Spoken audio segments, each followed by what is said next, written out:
नमस्कार।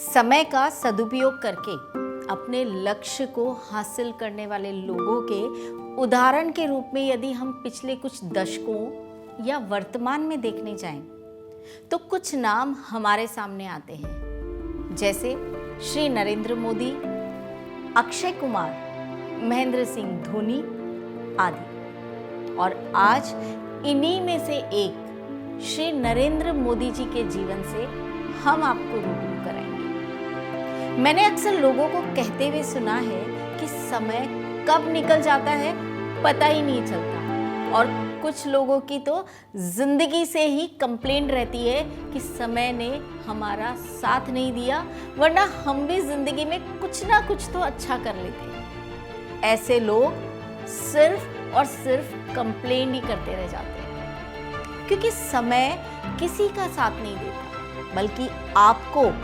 समय का साथ पकड़ना पड़ता है, उसका हाथ मजबूती से थामना पड़ता है। और जो लोग समय का हाथ पकड़कर उसके साथ चलना सीख लेते हैं, वही इस दुनिया में हिस्ट्री क्रिएट करते हैं। आज जो कहानी मैं आपको सुनाने वाली हूँ, उसकी शुरुआत लगभग 60 साल पहले गुजरात के एक छोटे से टी स्टॉल से होती है। रेलवे स्टेशन के पास के इस छोटे से टी स्टॉल में एक 10-11 साल का बच्चा नरेंद्र अपने पापा की हेल्प करने के लिए अपने स्कूल की पढ़ाई पूरी करने के बाद रोजाना यहाँ आकर पूरी मेहनत से काम करता है।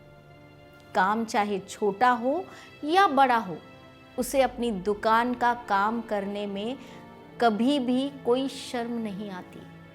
फिर चाहे रेल के डिब्बों में चाय ही क्यों ना बेचना हो, जब भी दुकान के काम से फ्री टाइम मिलता है तो नरेंद्र वहीं किसी कोने में बैठकर बिना टाइम वेस्ट किए अपनी पढ़ाई भी पूरी कर लेता। ये बच्चा आजकल के बच्चों की तरह नहीं था, जिन्हें अपने आसपास सब कुछ स्मार्ट चाहिए, स्मार्ट वॉच, स्मार्टफोन और पढ़ने के लिए स्मार्ट बोर्ड, वरना पढ़ाई तो पॉसिबल ही नहीं है, ऐसा कहते हैं। लेकिन नरेंद्र सबसे अलग था। भारत और पाकिस्तान के युद्ध के समय नरेंद्र जवानों से भरी हुई ट्रेन में जाकर उन्हें चाय और नाश्ता कराया करता था। वह जब भी जवानों को देखता तो उसके दिल में देश के लिए कुछ करने की इच्छा जागती, और तभी से नरेंद्र किसी की हेल्प करने का कोई भी मौका नहीं छोड़ता। जब फ्लड के कारण उसके गांव के आसपास के लोग बहुत परेशान थे, तब नरेंद्र ने उन सभी लोगों की मदद की। समय के साथ बहुत कुछ सीखते हुए उसे ये समझ में आ जाता है कि उसे अपने देश के लोगों के लिए क्या करना है, जिससे कि उनकी लाइफ बदल सके। और इसीलिए लगभग 21 साल की उम्र में नरेंद्र मोदी आरएसएस में पूर्णकालिक जुड़कर अपना पूरा समय संघ के कामों को देने लगे थे। वे सुबह 5 बजे उठ जाते और देर रात तक काम करते, यहाँ तक कि जब देश में इमरजेंसी लगा दी गई और आरएसएस जैसी संस्थाओं को देश से हटाने का ऑर्डर दे दिया गया, तब भी नरेंद्र छुपकर या अपना गेटअप बदलकर देश के लोगों की सेवा करते रहे। उसके बाद नरेंद्र भारतीय जनता पार्टी के कामों से जुड़ गए, और नरेंद्र के कारण बीजेपी को गुजरात के चुनाव में काफी सहयोग भी मिला। और फिर वो अपने काम और मेहनत से आगे बढ़ते ही गए। जब भयंकर भूकंप के कारण गुजरात बहुत बुरी हालत में था, तब गुजरात के मुख्यमंत्री की रिस्पॉन्सिबिलिटी भी नरेंद्र मोदी जी को ही दी गई। लेकिन कम समय में ज्यादा काम करते हुए केवल 2 सालों में नरेंद्र मोदी जी ने गुजरात को भारत का सबसे बेस्ट स्टेट बना दिया। और इस गुजरात की कंडीशन को देखकर कोई कह नहीं सकता था कि 2 साल पहले यहाँ कोई भूकंप आया था। गुजरात के लोग नरेंद्र मोदी जी के इस कंट्रीब्यूशन को नहीं भूले, और लोगों ने लगातार 4 बार उन्हें चीफ मिनिस्टर के लिए चुना। समय ने मोदी जी की मेहनत को देखते हुए एक दिन उन्हें सेंट्रल में लाकर खड़ा कर ही दिया और आज वो हमारे देश के माननीय प्रधानमंत्री जी हैं। देश के प्राइम मिनिस्टर बनने के बाद से तो मोदी जी ने अपने जीवन का सारा समय ही देश की प्रोग्रेस के लिए लगा दिया। मोदी जी ने अब तक अपने काम से एक दिन की भी छुट्टी नहीं ली है। मोदी जी समय के साथ चलते हैं। वो जिस समय जहां होते हैं वहीं की ही बात करते हैं। अगर वे इस समय राजस्थान में हैं तो राजस्थान की स्पेशलिटी और वहां की प्रॉब्लम्स की बात करेंगे, और अगर वो कश्मीर में है तो वहां की खूबसूरती और लोगों की बात करते हैं। इसलिए मुझे लगता है कि मोदी जी की टाइमिंग बहुत ही परफेक्ट है। मोदी जी का सक्सेस मंत्र ये है कि वो हर डिसीजन सही समय पर लेते हैं, क्योंकि डिसीजन जितना इम्पोर्टेंट होता है उसकी टाइमिंग उससे भी कहीं ज़्यादा इम्पोर्टेंट होती है।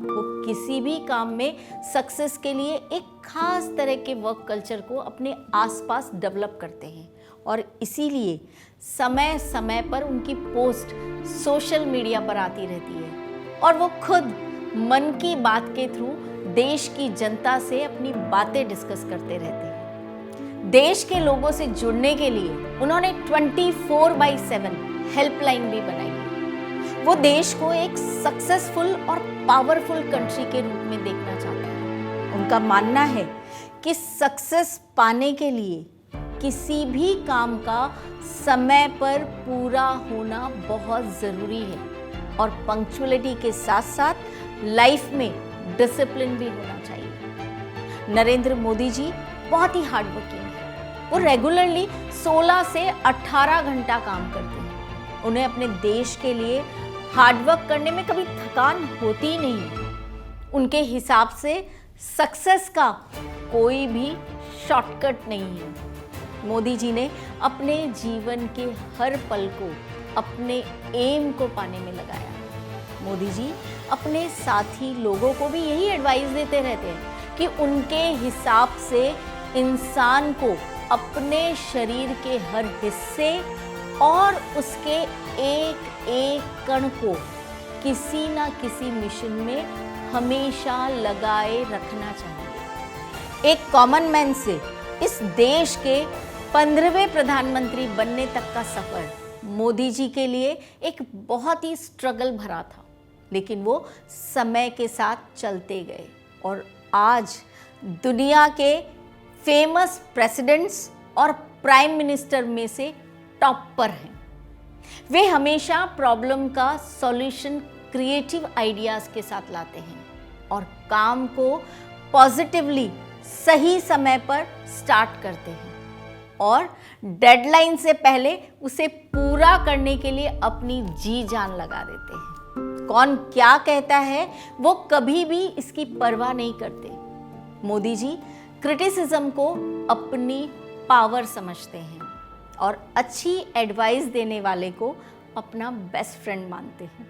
इस वर्ष 2021 में the champions of the earth का खिताब जीतने वाले हमारे देश के माननीय प्रधानमंत्री जी आदरणीय श्री नरेंद्र जी मोदी जी से हम सभी को टाइम मैनेजमेंट सीखना चाहिए, ताकि हम समय निकालकर देश के लिए कुछ ना कुछ योगदान अवश्य कर सकें। धन्यवाद।